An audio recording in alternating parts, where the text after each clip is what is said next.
Hi everyone, my name is Shivani and I'm a regulated Canadian immigration consultant and founder of Zest Immigration Services Incorporation. Today's video is going to be on LMIA. Yes, so everything about LMIA. So what's LMIA, what's the application process, what are the requirements and so on. So please stay tuned and watch the entire video. Let's get started.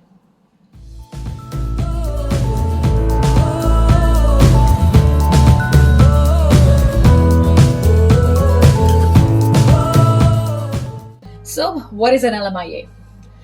LMIA, or Labor Market Impact Assessment, is a document issued by Employment and Social Development Canada, also known as ESDC, assessing the impact of hiring a foreign national in Canada.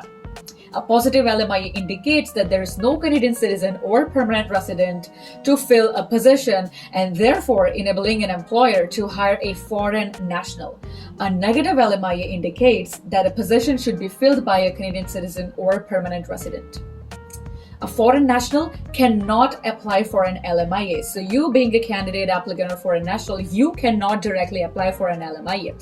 Rather, LMIA or LMIAs are the documents that are applied by a Canadian employer for a foreign national like you. While sometimes it's possible to hire a foreign worker who is exempt from needing an LMIA or who is exempt from requiring a work permit, all streams of Canada's temporary foreign worker program require that an employer obtain an LMIA in order to hire someone who's located outside Canada, especially. As well, many of Canada's immigration pathways to permanent residency require that applicants show a positive LMIA in order to claim points for a Canadian job offer. So if you know in Express Entry, when you use the CRS tool given on the RSCC website, you see that they have an option where they say that do you have a valid job offer, right? And if you have option to select either yes or no. If you have a normal job offer, like imagine if you're an international student or just a foreign worker on a post-graduation work permit or spousal open work permit, you cannot select yes for this option because you may have a normal job offer. Now, this option, you can only claim points for this option under the Express Entry if you have a valid job offer. What they mean by valid is LMIA supported or LMIA exempt. Okay, LMIA exempt are usually covered by provincial or territorial or federal treaties like NAFTA or ICT, IEC and all that, right? So make sure if you have just a normal job offer, you cannot claim points for that in Express Entry. Next, LMIA application. An employer may submit an application for an LMIA as early as 6 months prior to the intended start date for the position. LMIA application procedures vary depending on the wage of the person being hired. Employers should consult the median hourly wages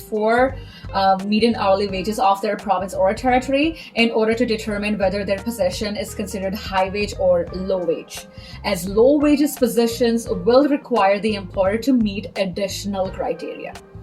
There are specialized streams for employers wishing to obtain LMIAs for certain areas of employment. These include hiring in-home caregivers, hiring agricultural workers, hiring foreign academics, and hiring within the province of Quebec. Now let's go and check the LMIA application requirements. LMIA applications are submitted in hard copy by mail to the appropriate Service Canada Processing Center. This is done through your employer or by your employer. Applications must include evidence that the following criteria have been met. First, processing fee. All applications for LMIA include a $1,000 Canadian dollar processing fee, which will not be refunded even if the result is negative. Certain applicants under the LMIAs for in-home caregivers may be exempt from this fee. Second is business legitimacy documents. So documents proving that the employer status in Canada is legitimate. So that's a real or legitimate Canadian business. Transition plan. Employers must submit a plan for how they intend to address the need to hire temporary foreign workers or foreign nationals. Eventually, employers are expected to hire Canadian citizens and permanent residents rather than temporary foreign workers. So they need to come up with this plan. Recruitment efforts. So employers must submit evidence that they made substantial efforts to recruit Canadian citizens and permanent residents to fill the position prior to hiring a temporary foreign worker. Wages. Applications must include information regarding the temporary foreign workers' wages. This will differentiate the high wage positions from the low wage positions and ensure that temporary foreign workers are paid the same amount for labor as their Canadian equals. Workplace safety. So temporary foreign workers are entitled to the same standards of workplace health and safety as Canadians for the same position. For this reason, employers must provide evidence that temporary foreign workers will be covered by insurance, which is at minimum equivalent to the health coverage offered by the province or territory where the business is located. So let's talk about the low wage workers. Employers submitting an LMIA application for low-wage positions must also address the following three requirements. First, cap on temporary foreign workers. If an employer has previously hired temporary foreign workers, they may be subject to a certain cap or limit. Transportation.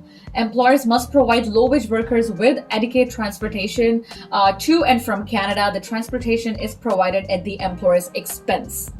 Housing. Low-wage workers must be provided with adequate housing for the duration of their employment in Canada.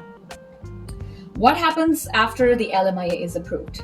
After an LMIA application has been processed, employers will be issued a decision. If the employer is issued a positive LMIA, they can proceed with hiring the foreign national. If a negative LMIA is issued, then unfortunately the employer is not approved to hire a foreign national. Positive LMIAs are valid for 6 months from the date of issue. After receiving a positive LMIA, the employer must notify the foreign national so that they can apply for their work permit or permanent residence. At this time, imagine if you have secured a positive LMIA, at this time you can recruit someone like us who's an RCAC or lawyer who can help you process your work permit application and then eventually your PR application as well. In certain conditions, employers may apply to have their LMIA application processed in 10 days. To qualify for expedited processing, an employer must be located outside of Quebec and must meet one of the following requirements.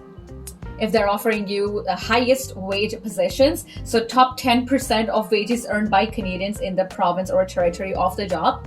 Skilled trades, paid at least the median provincial or territorial wage for the position.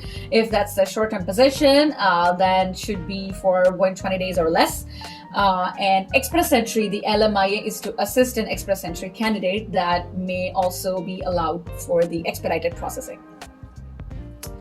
Next is median hourly wages by province or territory. If an employer is hiring a temporary foreign worker to be paid at or above the median hourly wage for their province or territory, then they must go through the high wage worker streams for LMIA. If an employer is hiring a temporary foreign worker to be paid below the median hourly wage, then they must go through the low wage workers stream. I hope you're able to see the median hourly wages by the province and territory on your screen right now. The very same information is available on the Government of Canada's website as well. Next, how to find an LMI supported job offer. Well, the best place to find an LMI supported job offer is Job Bank Canada because it's legitimate, it's legal, and it's real. Now, do not just go ahead and randomly apply for literally any position available on Job Bank Canada. There's a way to find an LMIA supported job. So I hope you're able to see Job Bank on your screen right now. And if you click on any position, you will be able to see this kind of a job offer. You can scroll down and you'll see who can apply to this job. Read that carefully. So over here, if you see this red symbol, it clearly says only apply to this job if you're a Canadian citizen, PR, or if you already have a valid Canadian work permit. Otherwise, the employer will not even respond to your application. So that's not something that you should look at unless and until you are a Canadian citizen, PR, or you are on a Canadian work permit right now. But if you are located outside Canada, of course, you do not have any status in Canada, or if you are on a visitor visa in Canada, then what you should look for is this. If you see this global symbol instead of the red symbol, it clearly says who can apply to this job. It says that the employer accepts applications from Canadian citizen, PR, as well as other candidates with or without a valid Canadian work permit. Now, there's another difference that you need to check is this orange circle versus the green circle. The orange, the kind of half orange circle means that the employer has applied for an LMIA to hire a foreign worker to fill labor or skill shortages on a temporary basis. However, the employer hasn't secured secured an LMIA. They've applied, but they haven't secured an LMIA from the government, right? And whereas if you see this versus the green symbol, it says the employer has an approved LMIA, right? So they've secured an LMIA, they have an approved LMIA, so that means they have a positive LMIA to hire a foreign worker to fill labor shortages on temporary basis. So this is something that you must make sure and you should look at. Also, there is an absolutely no fee to apply for LMIA positions through Job Bank. In fact, no one can charge you for any of the LMIA positions. It's the employer who pays 1,000 Canadian dollars to the government to secure an LMIA. Candidate does not have to pay for the LMIA. However, candidate may have to pay for the immigration process, for the work permit process, if the candidate or the applicant is going through a consultancy or a lawyer or a consultant or anyone. So, but there's no fee for the LMIA. So yeah, that's it. So I really hope that you liked this video. If you did, then please do not forget to like, share, and subscribe. If you wish to talk about your Canadian immigration case, or if you wish to learn about your Canadian immigration options, then please feel free to contact us at www.zescanada.ca, or you can even book a consultation with me. The booking link is in the description, and then I'll be more than happy to assist you with your Canadian immigration process. So thank you again for your time today, and thank you for watching this video. There will be more and more videos coming, so please stay tuned. Hit the bell icon and subscribe to the channel if you haven't done it yet, because I want you to be notified every single time I post a new video. The next video is most probably going to be on LMIA exempt work permits. Alright guys, thank you again for your time and see you soon.